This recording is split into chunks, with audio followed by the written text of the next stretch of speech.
The first thing I heard that morning wasn't the diesel engine. It was the birds going quiet. Out here on the ranch, that means something.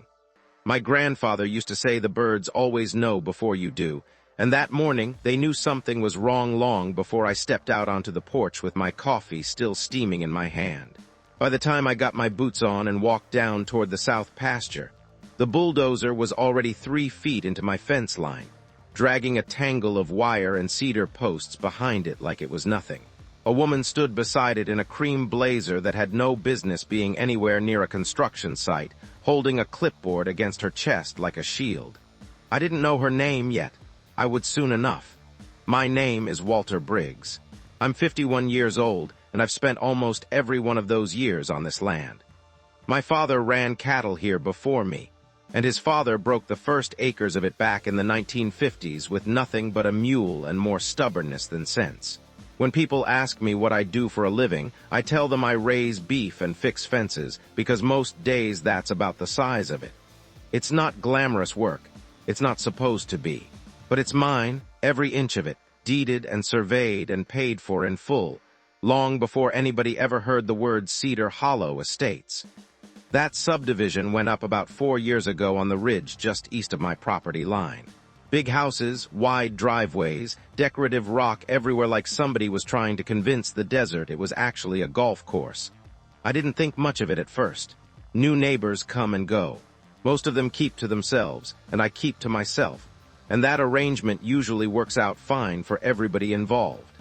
It stopped working out fine the day Denise Calloway decided my south pasture would make a nice detention pond for her HOA's new drainage plan.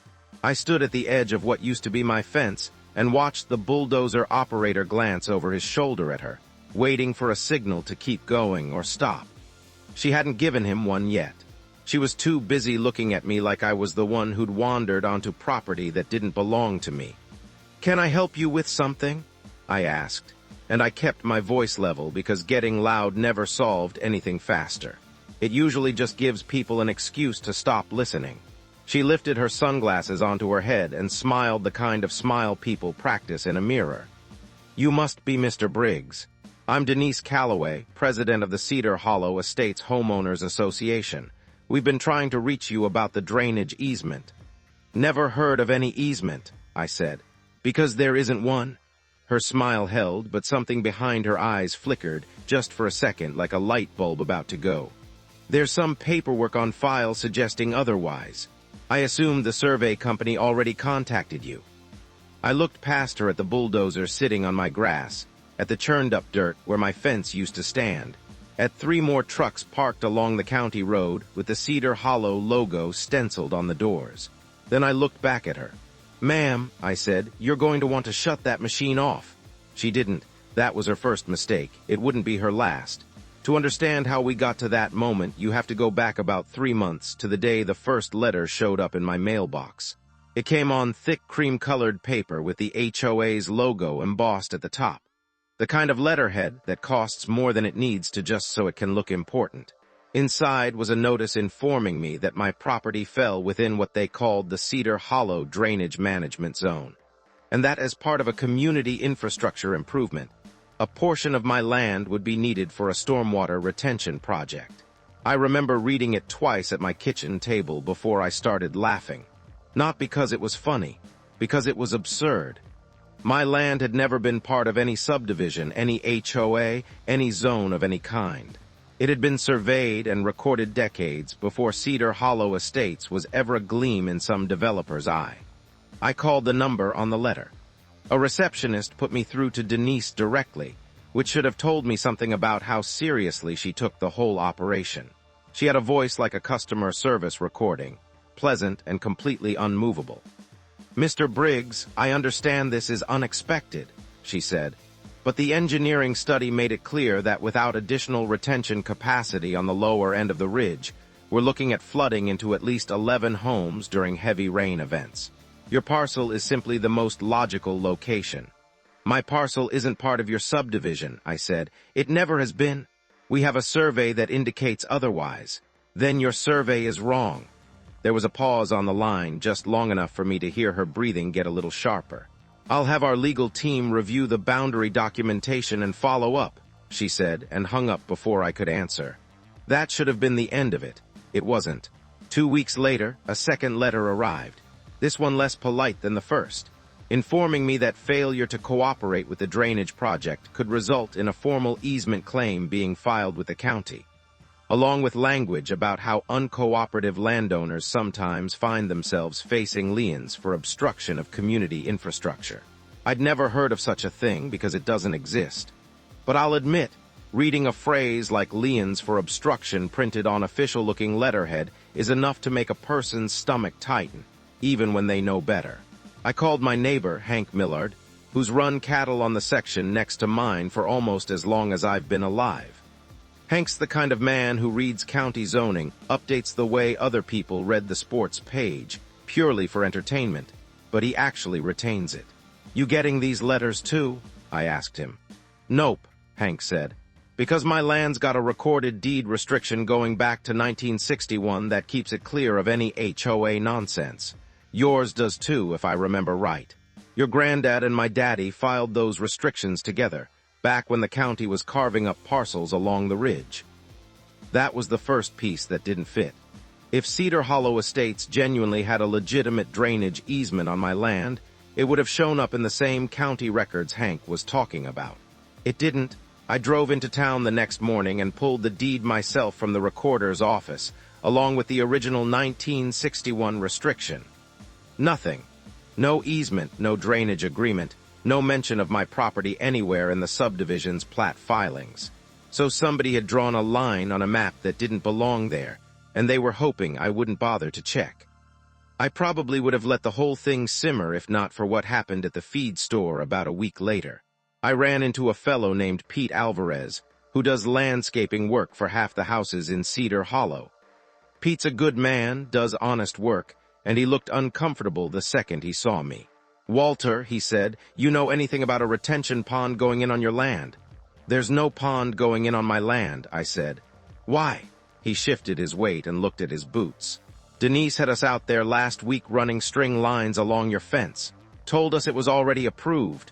Had paperwork and everything. I figured you knew."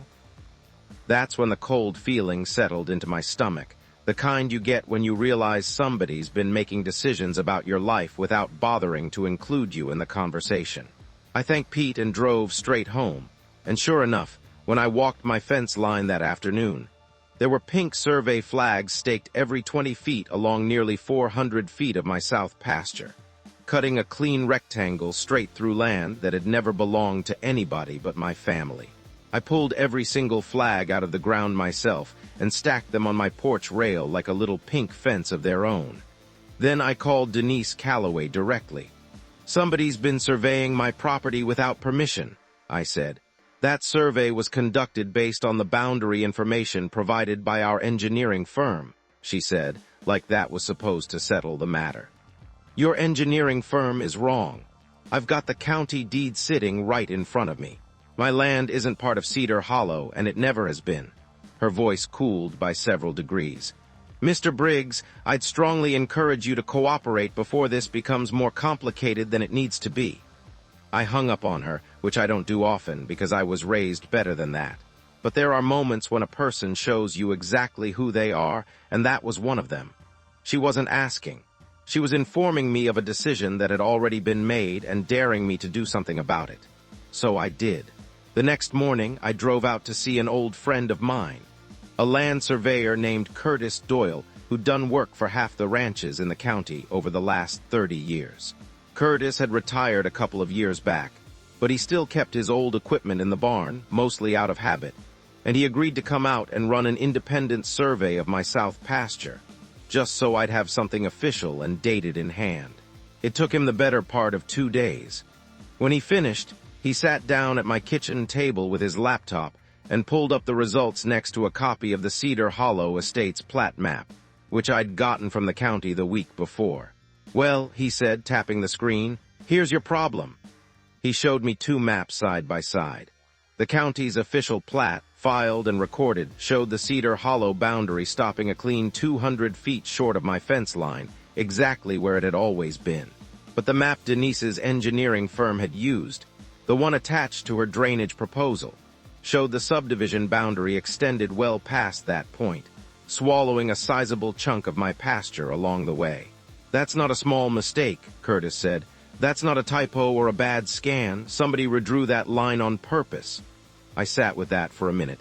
"Why would they do that?" Curtis leaned back in his chair.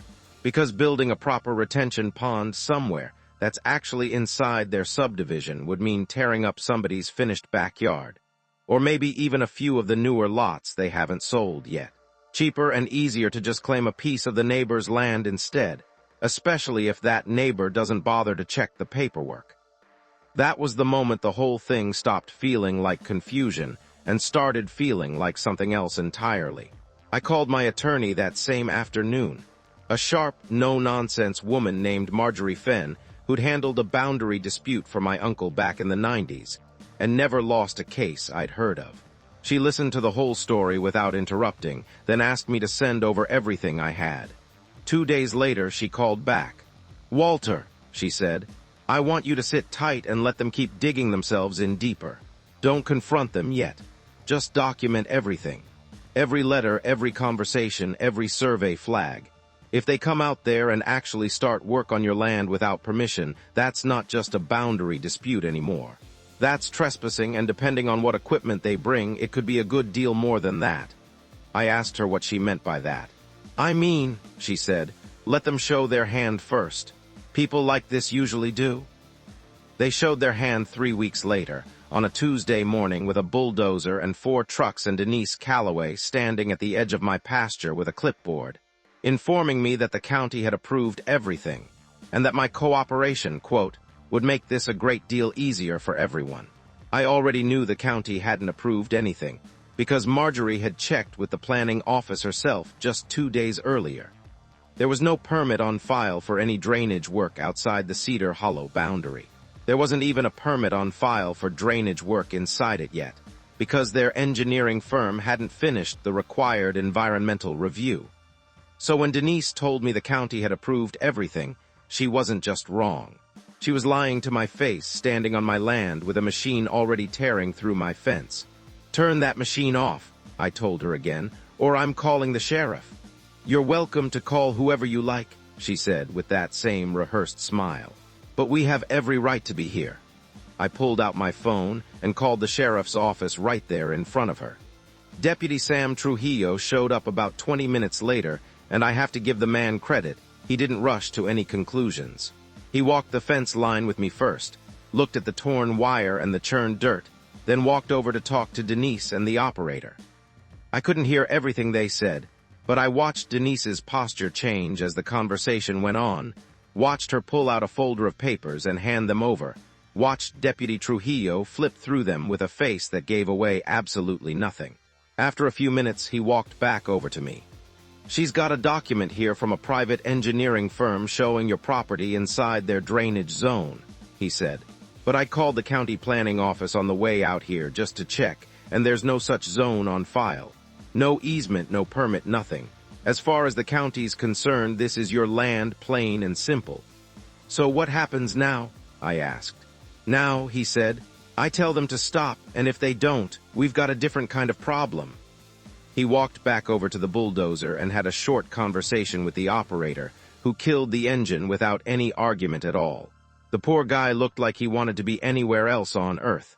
Denise, on the other hand, looked like she wanted to argue with gravity itself. "This is completely unacceptable," she said. "We have residents who are going to flood the next time it rains, and you're standing in the way of a legitimate community safety project." "I'm standing on my own land," I said, "which is more than I can say for that machine." She didn't have an answer for that. She got in her car and drove off, and I stood there in my torn-up pasture, looking at the tire tracks and the broken fence posts, feeling something a lot colder than anger settling into my chest. Anger burns hot and fades fast. This was different. This was the kind of feeling that makes a man start planning instead of reacting. Marjorie filed a formal cease and desist the very next morning, along with a request for the county to open an investigation into the falsified survey documents. It turned out we weren't the only ones asking questions. A retired schoolteacher named Ruth Alden, who lived on the western edge of Cedar Hollow, had been quietly compiling her own file on Denise for almost a year, ever since the HOA had tried to assess a special fee on residents for, in Ruth's words, infrastructure improvements that never seemed to actually get built. Ruth reached out to me after word got around about the bulldozer. She was a small, sharp-eyed woman in her 70s who kept meticulous records the old-fashioned way, in binders, with tabs and highlighted dates. I've watched that woman collect fees for 3 separate projects over the last 2 years, Ruth told me over coffee at her kitchen table. A retention pond, a new clubhouse roof, and a security gate upgrade. None of them ever got built. I asked about it at the last 2 meetings and got told the funds were, quote, still in the planning phase. She slid a folder across the table toward me. Inside were copies of HOA financial disclosures, dated over 18 months, showing tens of thousands of dollars collected under special assessments for projects that, according to county permit records, had never actually broken ground. Where do you think the money went? I asked her. Ruth just looked at me over her glasses. I think you already know the answer to that, Mr. Briggs. I brought everything Ruth had, along with everything Curtis and Marjorie had already gathered, straight to the county planning office. It turned out the falsified drainage survey wasn't an isolated mistake either. The same engineering firm Denise had hired, a small outfit run out of a strip mall office 2 towns over, had submitted at least 2 other surveys for Cedar Hollow projects that didn't match county records. One of them had quietly shifted a shared property line by nearly 30 feet, conveniently absorbing a strip of vacant land that the HOA later listed for sale to a developer. It wasn't confusion. It was a pattern, and Denise Calloway sat at the center of every version of it. The county opened a formal investigation 2 weeks later, and word travels fast in a small community, even one as manicured and gated as Cedar Hollow Estates. By the time the HOA called an emergency meeting to address what they described in their newsletter as, quote, recent concerns regarding community infrastructure planning, half the neighborhood already knew something was badly wrong. I wasn't planning to attend.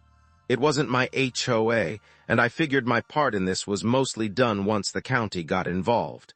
But Ruth called me the morning of the meeting and asked me to come anyway. They need to see your face, she said. They need to understand this isn't some abstract dispute on a map. It's a man's actual fence, a man's actual pasture. So I went.